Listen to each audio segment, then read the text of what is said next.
This is Erica Pena. Right now, she is running toward Officer Hernandez, who is off duty in Laredo, Texas, because she just escaped from someone who tried to kill her. She had mentioned to me that she just had gotten assaulted by an individual and that this individual pointed a gun at her. But what the officer doesn't know is that this guy is a regular customer of hers. And what she doesn't know is that this customer has already murdered 2 of her co-workers, and he's about to kill 2 more. But what neither of them knows is that he is an intelligence officer for the Border Patrol. You're not listening to me.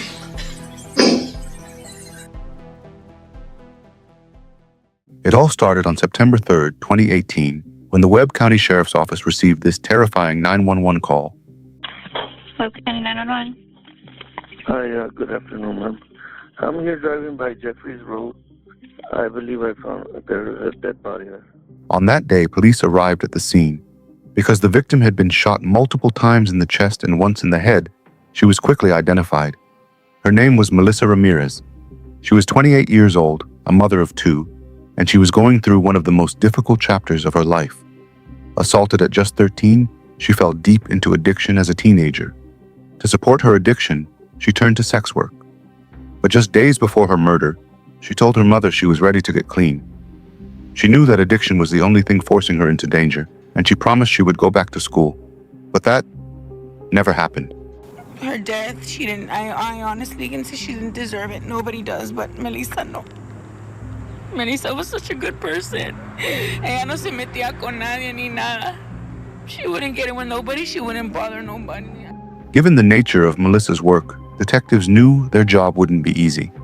The number of potential suspects was virtually endless. But what baffled investigators the most was something entirely different. The gunshot pattern. The wounds were tightly grouped in a perfect triangle, a signature of a professional shooter. This detail was strange at first, but 10 days later, it would become terrifying. Because on September 13th, 2018, police received another call, and this time the victim was Melissa's close friend, who worked the exact same area, Claudine Luera. Webb County 911. Hey, I'm on Highway 255 and 183, and I've got a female in the grass laying, and I don't know if she's unconscious, but she is breathing right now. But there is blood all over the grass. Okay, she's still breathing. She's breathing, but there. Yeah, she's breathing, but she's got blood all over the grass over here. So y'all better send a paramedic and the police first. When paramedics arrived, Claudine was still alive. She was naked, suffering from severe brutal wounds. And with her very last breath, she could barely gasp out to the responders. She said, "David," and "white truck." This is personal to me because this is often where my mother worked and walked around. She stayed around this area. There would be times where I would have to come down here to look for her. Claudine Luera was a mother. She loved her 5 children, and her family loved her. Let's talk about your mom. What was she like? My mom, she was perfect. She was beautiful. She was funny. She was the best cook ever. Very thoughtful, very lovable. Always reminding me how much she loved me. Claudine was a single mother of 5. And just like Melissa, she turned to this work for one reason only: to raise her 5 children who loved her deeply. She did everything in her power to ensure they would live a life completely different from her own. But Claudine made one fatal mistake. She had seen Melissa getting into a white truck on the day she died. Even though she never saw the killer's face, her mistake was talking to her friends about that white truck, instead of the police. Word spread fast on the streets. For 7 days, the hunt for David and his white truck went on, until September 23rd, 2018, when Officer Hernandez was heading home after his shift, and crossed paths with Erica Pena, terrified, frantic, and running for her life, wearing nothing but a bra. Ponte aquí nomás, deja hablarle. Ok, nomás ponte de este lado, please. Es que tengo que agarrar algo de ahí. Ponte aquí nomás, real quick. Ahorita te ayudo. Just tranquila. Ponte aquí, mira. Let me just get something from you. No me vaya a ver. No lo voy a ver, no lo estoy viendo. Me asusté bastante. ¿Y dónde está el muchacho? Trae una troca blanca. ¿Ya se fue? Sí. Ay, me asusté bastante, soy. Okay, just hold on, okay? Naturally, aside from her visible terror, the first thing that caught the officer's attention was that she mentioned the white truck. But what she hadn't revealed yet was that she actually knew the man she was terrified of. His name was David, and he was a regular customer of hers. But more importantly, Erica herself was the third friend. She, Melissa, and Claudine were incredibly close. No más que yo nunca me voy lejos, so I noticed de que él estaba manejando muy para acá y le dije. ¿Y dónde estaba el muchacho de este side? Ahí donde está la troca esta y el carro. Allá, un tal trailer. Ay, sir, me quiero sentar. So cuando yo estaba aquí, ¿estabas adentro de la troca? Sí, me vine corriendo, me sacó la pistola y me quería subir y me empecé a gritar, help me, help me. So cuando te bajaste de la troca, ¿gritaste? Sí, sir. Okay. ¿Y no te acuerdas? Hay una Dodge blanca, vive por aquí. ¿Sabes dónde vive? Sí, sí. Si me llevo ahorita más o menos sí puedo dar, sir. ¿Y por qué te subiste con él? ¿No? Porque ibas a ir a... Porque me dijo que si quería unos cigarros. Ajá. Y yo le dije que sí y él nomás me dijo, ven a dar la vuelta conmigo un rato y te llevo. ¿Esa Dodge Ram que está aquí no es esa? A ver, sí. No. ¿Esa no es? Yo traía una pistola, nomás que... Are you sure he's not maybe standing around? Maybe a lo mejor está a la vuelta. Una troca blanca, sí. Mire, y luego... Erica told the officer that she had gone to his house. But the moment she asked about Melissa and Claudine, his face went cold. That's when the terror hit her. She was in his white truck, heading to his home, and she was sitting next to their killer. The sheer panic made her physically sick. She threw up right outside his house. To play it cool, he drove her to get some food. But at a gas station, she asked about Melissa and Claudine again. In a flash, he pulled out his service weapon and pointed it straight at her. Screaming, she lunged for the door. He grabbed her t-shirt, trying to pin her down, but she slipped right out of it and ran for her life. Just then, a patrol car arrived, and they threw Erica inside, racing to find the house of the man who was now the prime suspect. No se me va a perder. No se me va a perder el pensamiento de donde más o menos vive. Usted conoce de lo de aquí, de San Isidro. San Isidro, De San Isidro. This is Academy. Sí, pero del otro lado, no. Vive, pero del otro lado, no de este lado, del otro lado. Sí, acuérdese. Por Walmart. Que del otro lado está Walmart. Casi, sí. Okay, bueno, just tell me si quieres, while I'm gonna go over there, let me know, okay? Sí. Creo que disculpe las palabras, yo soy una pendeja para las direcciones. Okay, well just relax, so you're doing good, okay? And I'm, como te digo, like, I just want to remind you, aquí estoy para ayudarte, okay? And we're gonna help you out. Black and mild, sir, antes de entrar. Okay, ya les mandé diciendo que te agarraron uno de esos, okay? ¿Y me lo van a agarrar? Yeah, I send them a text right now. ¿Y una lighter para conseguir? Of course, yeah, I mean. Okay, so, ¿te vinieron por aquí? I remember that side. Yeah, that side. Do you remember this side right here? No se vino por aquí. Para llegar a su casa, no se vino por aquí. Acuérdate, no vamos a ir para su casa nomás because sí, estamos pasando. Yes, because I just want to make sure you get your help first y luego hacemos esto. And if we have to drive around several times para que encuentres la casa, we'll go ahead and do that, okay? Sí, sir. No acordarme. Mire, se me hace, sir, que para llegar para su casa, ay, es que no quiero confundirlo. No sé si pescó por aquí. Finding the way back to the suspect's house was no easy task, especially after the trauma she had just survived. But the moment Erica spotted Walmart, everything changed. And this Walmart is San Isidro también, but it's on the other side. Sí, se me hace que sí tuvo que pasar por aquí. So es más para allá. Sí, sir, pasó por aquí para llegar a su casa, porque de acá al San Isidro. ¿Ese es el sign que está sí, allá? Ese es el San Isidro, y okay. para allá. Él vive para allá. ¿Para aquel side? Sí, para aquel side.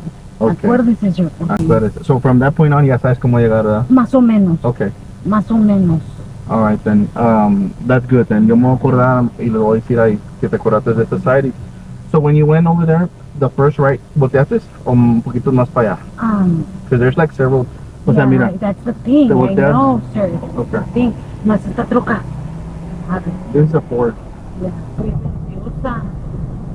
Gracias a Dios que me escapé, sir. Gracias a Dios. Ay, Señor. Gracias a Dios que me escapé. Estábamos en su casa, sir, y estábamos hablando de esto, sir. Empecé a vomitar. Got sick, sir. Fue cuando me salí. Que O sea, tiene rato. no le digo que no lo había visto como en 2 semanas. Ya. Y me había ido a buscar a la casa, nomás que yo no estaba en la casa. Mi hermano me dijo, oye, vino a buscarte este muchacho David, toque. Dile que aquí no vives. Y lo vi yo, ¿verdad? Y le dije, oye, ando creciendo para mi casa. Ya.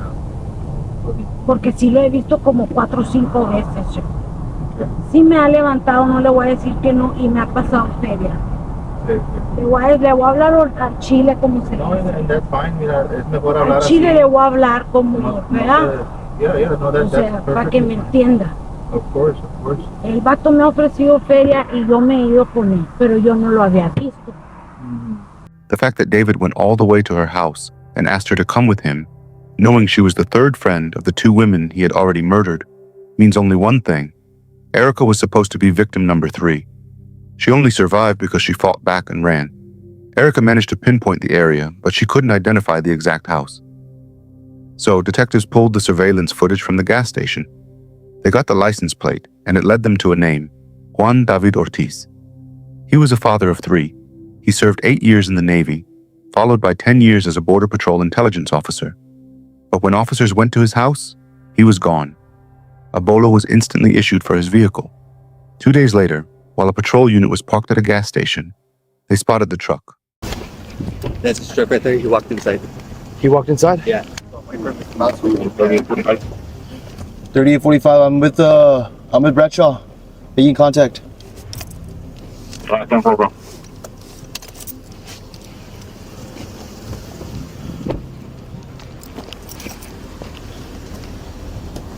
Stand up!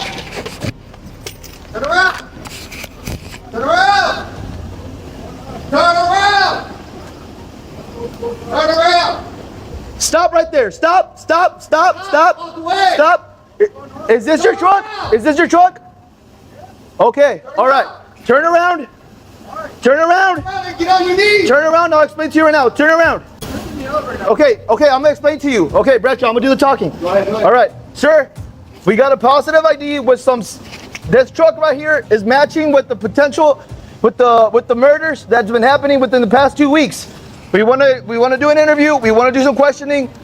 We just need for you to cooperate with us, okay? All right, fine. Make my way. Just turn around and make my way this way, okay? Turn around. Just turn around.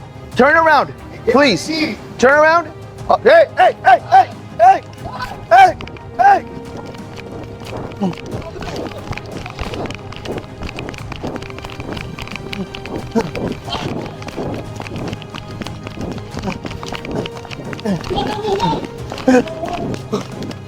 In any standard police procedure, when you corner an armed killer, you don't ask questions. You draw your weapon, order them to the ground, and detain them instantly. But at that gas station, the rules were broken.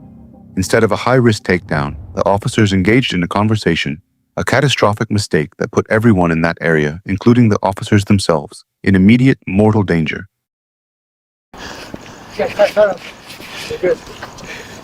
No, bro. He went inside here. He's in here.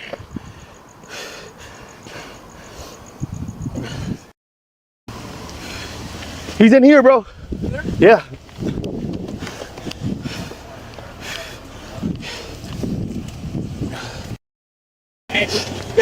He's in here, bro.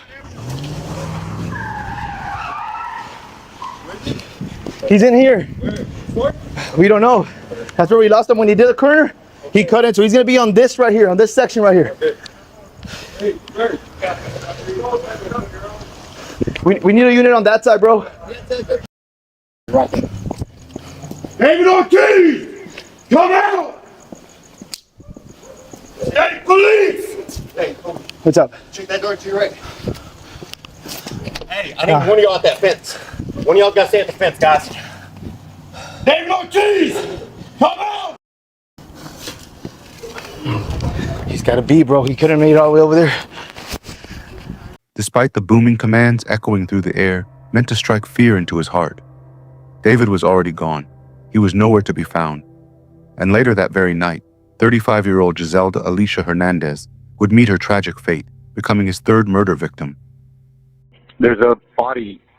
I didn't stop because I have my baby with me, but there's a person laying on the ground right underneath the bridge.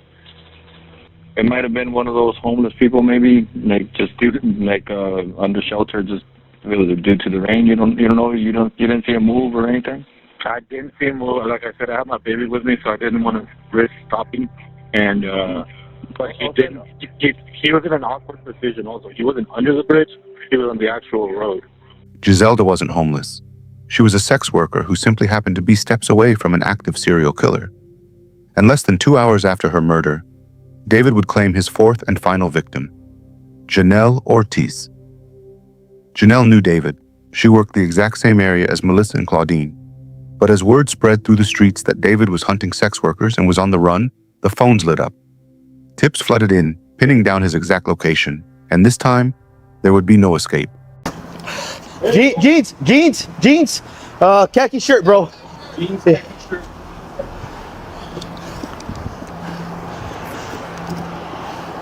Fuck, right here, dude. He couldn't have made it all the way up here. That dog didn't bark until just now.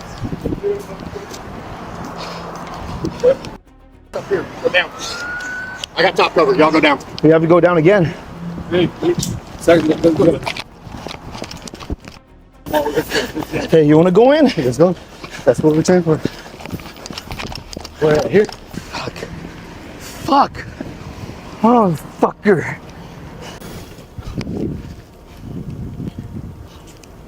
I don't know, Way. I don't know how he could have jumped. Nah, that's not it, Way. It's not it. He couldn't have made it, 100%. He couldn't have made it, 100%. 100%, Way. 100%, bro. 100%, bro. 100% sure he could have made that. He could, bro. Can you make this in 5 seconds? After running 1, 2, 3 blocks? I'm trying to think of other ways, because right now we've got this on lock. Okay, let's just say, okay, boom. I know what to do. I'm gonna go talk to the hotel. Do you got any camera? Yeah, they're waiting on some other guy's approval. Are you serious? Yeah. Bradshaw already went in there. So, in the military, you always taught to least path of resistance. So, jumping right there's one. This would be your second option.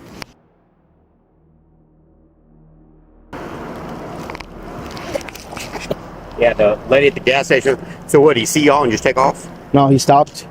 So Bradshaw did commands. And then I was doing commands. Did y'all go into the store to get him, or was it outside? No, outside. So then the guy was like, y'all, I don't know what y'all want.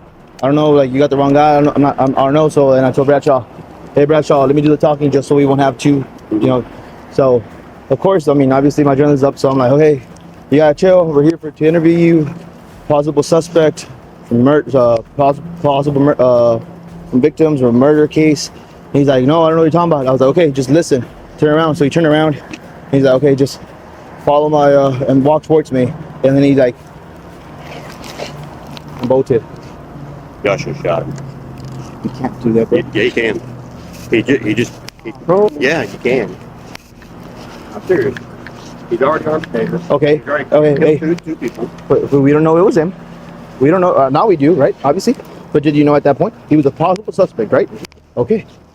Which action is correct? That the officer let David escape, or that he should have done as the lieutenant said? Let me know what you think.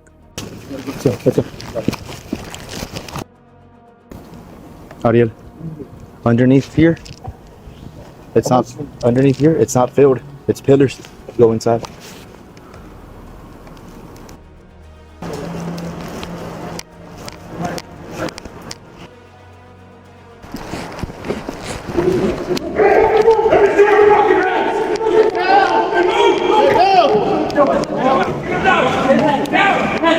Hey,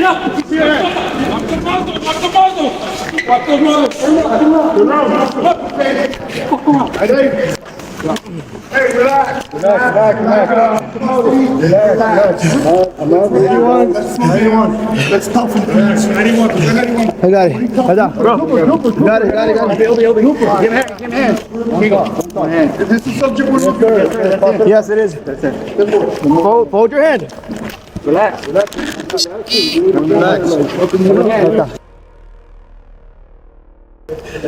What's your name, bro? You already know. Huh? You already know. What's your name? You already know. All right, let me see your face. I got a picture. Simon. What's your name? Huh? What's your name? Take your shoes off, wait. Hey, Pick him up. get him up. Get him up. Bro, put him next to me. Sit him right here, please. Let me see your face. Hold on, please. Come in.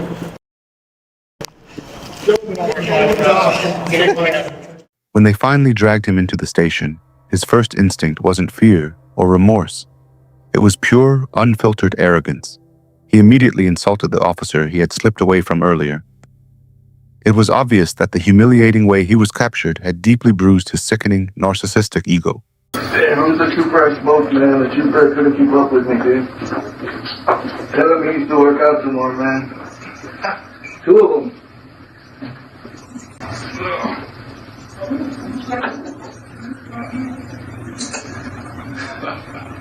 Two troopers, good. I was fucking right, dude.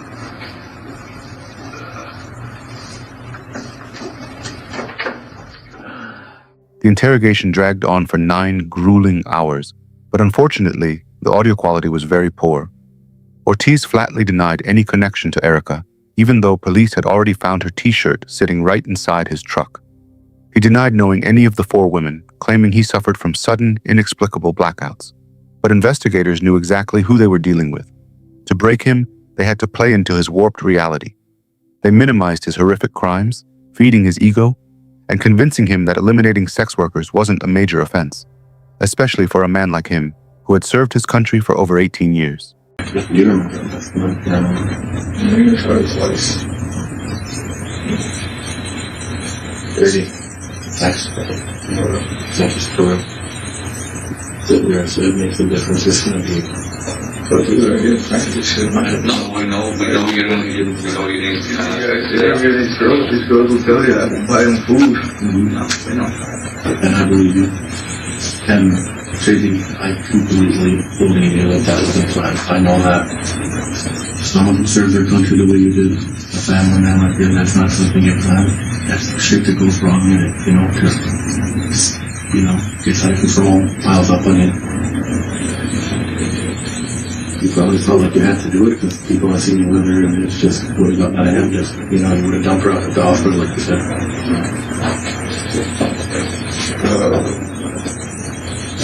So then I felt bad out there and I told myself, I tried to convince myself to this chick I was told she had 8 kids, I'm not sure what it is. I was told she had 8 and the state has custody of them. And I was just telling myself, dude, this chick, why from that for her? She has a bunch of kids, the state has them. She's on the street all day, every day. You should not look at kids. They can't pull this out like that. There's no reason to feel sorry for her. That's how I was trying to. He claimed he felt it was his duty to cleanse the city of these women. But when his day in court arrived, the arrogance returned. He pleaded not guilty, shamelessly arguing that his confession was coerced after being trapped in an interrogation room for nearly 10 hours. But the justice system saw right through his lies. Juan David Ortiz was convicted on all counts and sentenced to life in prison, without the possibility of parole.